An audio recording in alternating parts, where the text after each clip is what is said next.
Hey, thank you for coming back to another episode of Redesign Your Life. You know, we are now in this time of year where we're coming up on all of the holidays that are coming back to back. And I just kept thinking to myself, what is important to me around this time? And would it be similarly important to you, right?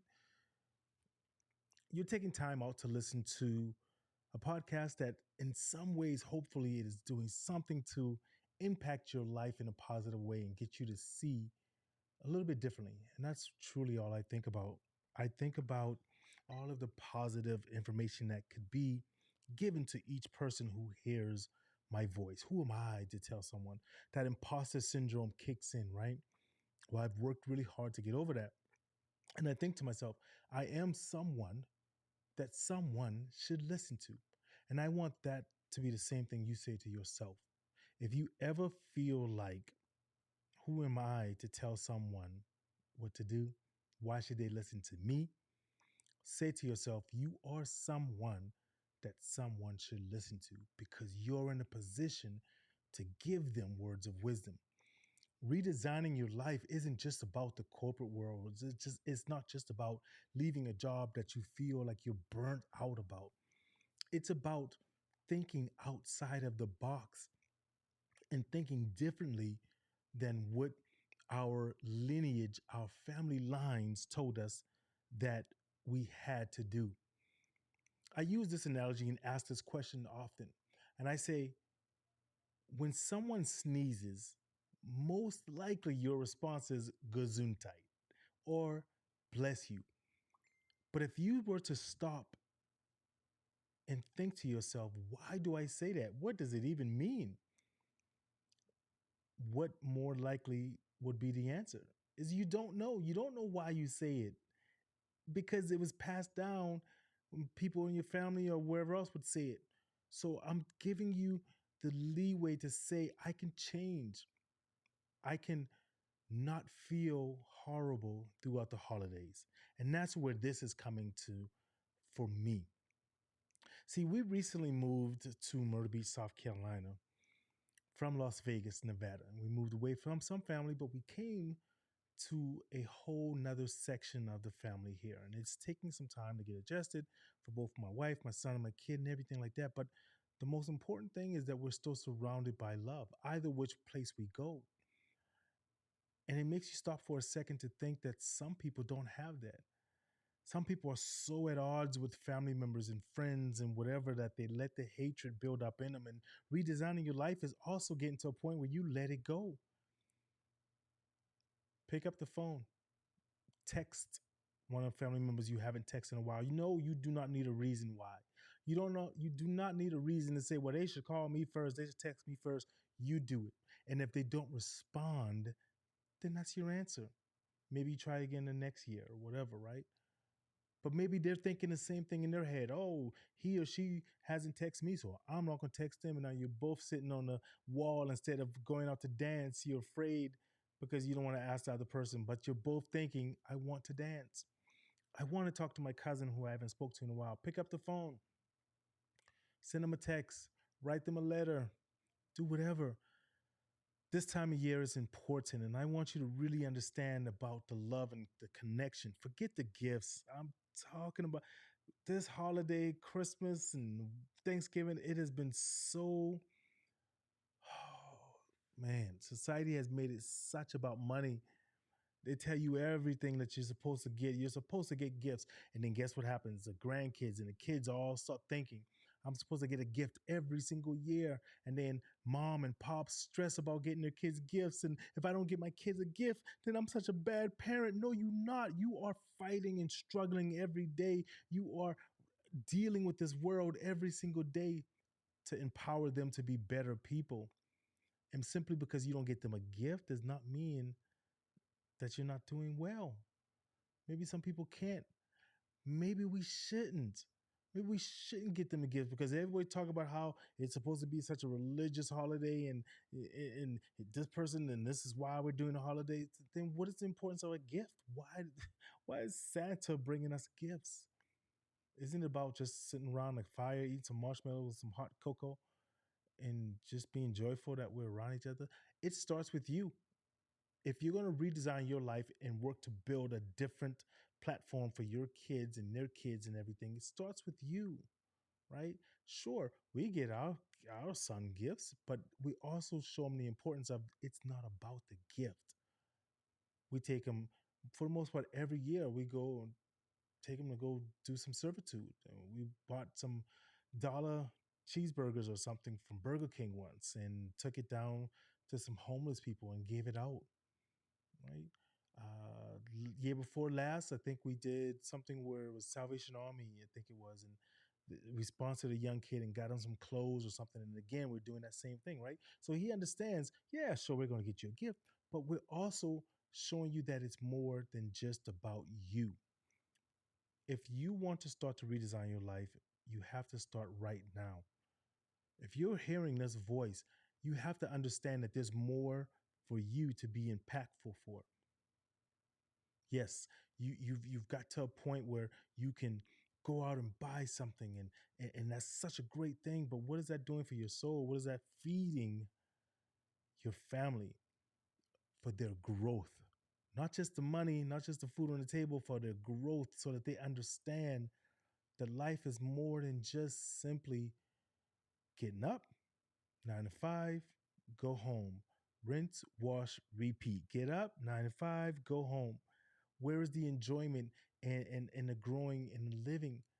You know, we tell our son that, hey, memories over money, right? You want to make those memories now, so when he's 30 something and he has his family, he can take them someplace and say, hey, my mom and dad used to take me down this pier and we used to sit here and we used to talk and we watched the trees and we used to go to this skating rink or this whatever. Instead of him thinking just every Christmas, we got a gift. And 9 times out of 10, it's something that not even that useful. It's a toy that's going to be replaced in about 4 months. And you should not listen to me. If you listen to my voice right now and you need to give this to another family member, I'm gonna tell you something that you should never do. I don't usually say you should do something, but I'm gonna tell you right now, you should never, ever, especially in the holidays, go in debt simply to get a gift for someone. Because now you're stressing and you're paying it off, and then that affects your your family, your wife, your husband, because now you got to pay off this extra money simply because you want to see a smile on someone's face. If someone does not want to be around you because you simply can't give them a gift, then you don't need to be around them. They don't need to be around you. Cut them off. It's like a cancer. Yes, I am telling you that you have the ability to cut off friends, family members, whomever it is, and not feel guilty. Hear these words: your comfort is not worth my peace. Do you understand what that's saying? That if I'm not at peace, I'm not going to not speak or not do something simply so that you're comfortable if it makes me uncomfortable. That's taken away from my peace. This is the whole process of what we're talking about when I'm saying to you, think outside of the box, right? You've got to think about reasons why you should be doing something instead of reasons why you shouldn't be. Oh, I shouldn't be going to this location, or I shouldn't be going and getting this. Well, think about why you should, because it's going to bring me joy. It's going to make me smile, which in return is going to make me hug my partner more, come into the house with smiles more. I know a lot of times my wife will ask me, why did I do something? And I was like, I don't know. I just wanted to. I felt like it. I felt good about doing it at that moment. I didn't directly think about it. It made me smile. It made me feel good. And for as long as I've got on this earth, I'm going to do what I need to do to make me and my family feel good. There was a quick story I'll share with you that we were coming to visit my family for my uncle's 90th birthday, somewhere around there. And it was going to be at this location where they said they had ponds and things around, and their insurance didn't allow for kids to be on that location, right? Because I think they had an incident where a young kid ended up drowning or something like that. And hey, that's fine. If that's what your policy says, that is absolutely great. And when my aunt said that to me, she said, "You, you we want you to come for Uncle Henry's whatever age birthday party it was." And we were going to be traveling from Las Vegas coming down. And it was fine because we were going to plan on coming and do a trip anyway. So I don't think we were coming just for the party, but it just so happened to be around the time that we were traveling. And when she said that, there wasn't a hesitation in my body. I said, okay, well, you guys have a nice time, right? They really wanted me to be there because we have not seen each other in so long, but I was willing to give up that temporarily happy place to ensure that my family was comfortable. If my son wasn't able to be there, I'm not going to be there. I don't care whose birthday it is. Your comfort does not mean more than my peace. That is part of that redesign your life platform that I keep talking to you about. You know, one of the hardest words it is to say to someone, one of the hardest things it is to say to someone is the word no. Think about it. You feel, for the most part, that if you tell someone no, you have to give them a reason why. If someone asks you to take them to the grocery store and you don't want to, you'll say, no, because my whatever isn't ready. My car is whatever. Why? Why do you feel that you have to make up a story or lie or tell some untruth just to satisfy them so that they won't be mad at you, so that they don't feel like, oh, you think you're this, that, or the other because you can't take me to the grocery store? Really? Yes, I do think that. I feel that I am in a better position to take you to the grocery store because I have a vehicle to take you to the grocery store and you don't. So, yes, I am in a better position. Doesn't mean I'm better than you. Just means at this moment I'm in a better position because you're asking me to do something that you can't do. And you're going to try to make me feel bad about it because I say no. That's how most people take that and interpret it. But it's hard for you just to say no, right? Let someone ask you that question again. Next time someone asks you a question and you don't want to do it, simply say no and watch the urge that you feel that you have to follow that up by giving them a reason as to why you can't do it. Simply say no. Simply say no. I have on my desk a button that says no. So if someone asks me something, I will push this button and it will simply tell them no in 100 different ways. I don't need to make you feel and your comfort feel better if it's going to make me feel worse, right? I want you to take that advice, especially for this weekend, for this holiday weekend or holiday that's coming up. Take that advice. So we're about to wrap up here, and I wanted to also send out this message because I got a few people who were asking me about one of my courses that I'm opening up here. That's the main one is coming in January, and we are doing some soft launches. It's a course that helps you to shine better on camera, and it is a look like a pro on video challenge. It's a free 3-day challenge that you will find a link inside of the show notes here that you can attend.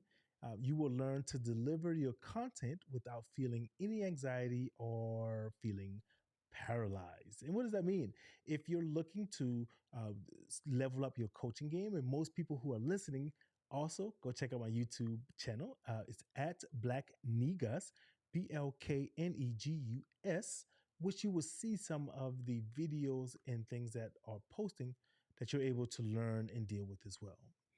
We also have some great things happening that's coming up. My wife and I, we're going to be opening up our couples coaching and podcast again. We did that during the pandemic and it was really great. People loved it so much. So we're starting that process back up again. And we look forward to talking with more of you all. But I appreciate each and every one of you coming each week to this because not only have we grown, ladies and gentlemen, you have helped out so much that we have now become, for 3 months now, 4 months in a row, in the top 100 podcasts in the entire country of the United States, and also at the top 5% of podcasts in the entire world. I couldn't do without you all. I sincerely appreciate that. But I want you to drop me an email. Let me know your thoughts. Lion@lionflood.com. That's LION@LIONFLUDD.com.